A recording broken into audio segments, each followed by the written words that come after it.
was just playing around with a grounding exercise and allowing myself to receive and be supported by another practitioner's presence. And there was something incredibly gentle and soothing in the way that they showed up.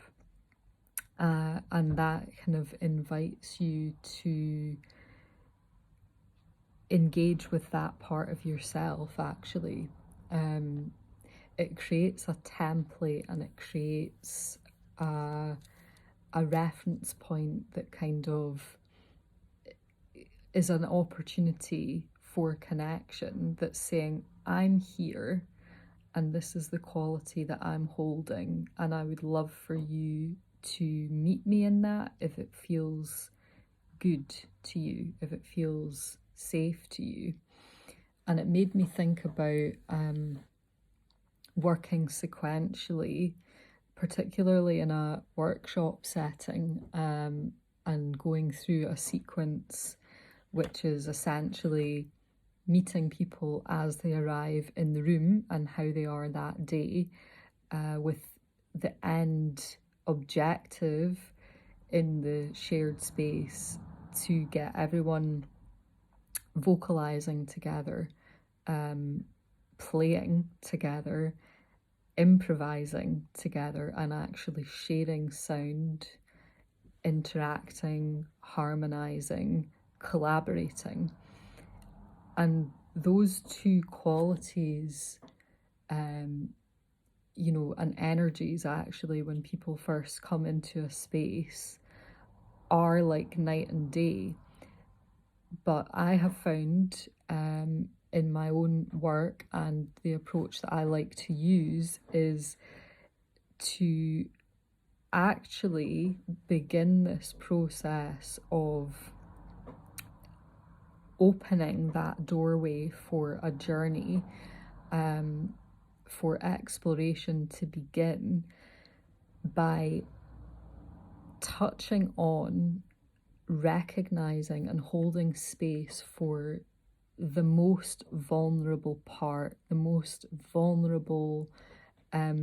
felt sense or awareness that somebody brings into that space. Not as a way to put people on the spot or to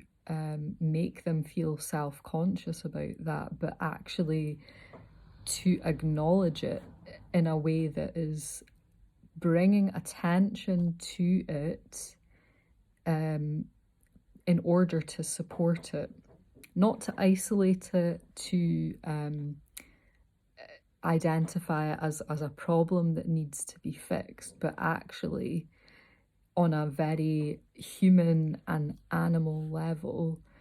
to begin an opening practice that allows you to actually be invitational in that space from the offset, and to say, I see, acknowledge, witness, and honor this vulnerable part, and invite that to be guide for you during this journey process that maybe unfolds over 90 minutes or a few hours, depending on the size of the group, but that kind of format of the vocal journey. So I'm familiar with working in that way, and also seeing the results that emerge from that is it is really fulfilling, because it's the kind of disbelief of presenting this idea of what could be outwardly named as like a more confident way of vocalizing or showing up expressively, and saying, right, okay, we're going to do that, and almost attacking that with that kind of energy, without doing the building, meeting, and constructing of a container in the first instance that actually has the capacity to hold the um, the vulnerable, unsure part that is maybe has complete disconnection or disbelief around how will I ever get to that place. And this is also why I think it is so important, is that it's then guided by that individual is engaging with each step of that journey and process in a rate of change that feels good to them and it feels sustainable, based on what their capacity is. So it's, you know, going step by step and moving in this way that is layering, but that at every juncture there is choice built into that, so that it means this vulnerable aspect that maybe is not getting so much airtime in terms of really the connection we have to it and consultation, that's like, is this safe enough for you to be a part of this process? Meaning that we can be fully present and fully engaged, not just sort of white knuckling it through exercises and kind of bashing ourselves into this kind of shape that has been predetermined, with this outcome focus at the end, where everybody arrives kind of puffing and panting, having crossed this finish line. But maybe actually there's this lack of fulfillment there, because there has been a huge part of them that has been neglected because it wasn't actually invited into the space in the first place, because it wasn't safe enough. So I think this is beautiful, that this quality, this vulnerable quality, may often be hidden or protected by our defensive mechanisms. And as a result, we have less time that we're able to spend feeling into this restorative and the kind of soothing qualities that can emerge as a result of consciously and actively letting our guard down and acclimatizing to what can often be this gentle flow of much more fine, subtle energy, which stems from maybe a more peaceful place, because it's like a very tender seed or sapling that's just kind of finding its way into the environment and reaching to find light and oxygen, and that placing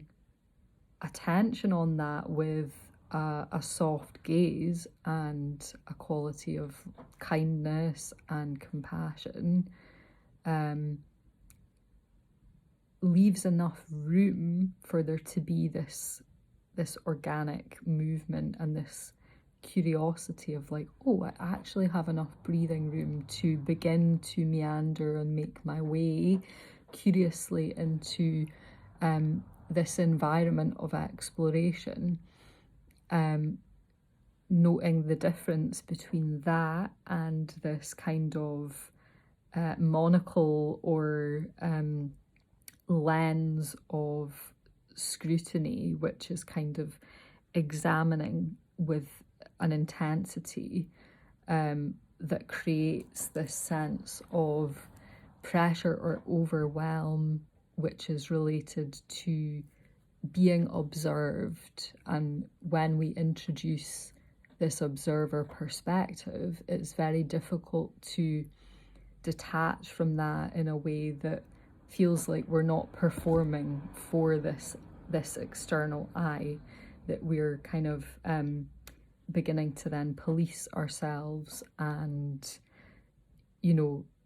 push and strive because we're aware that we are being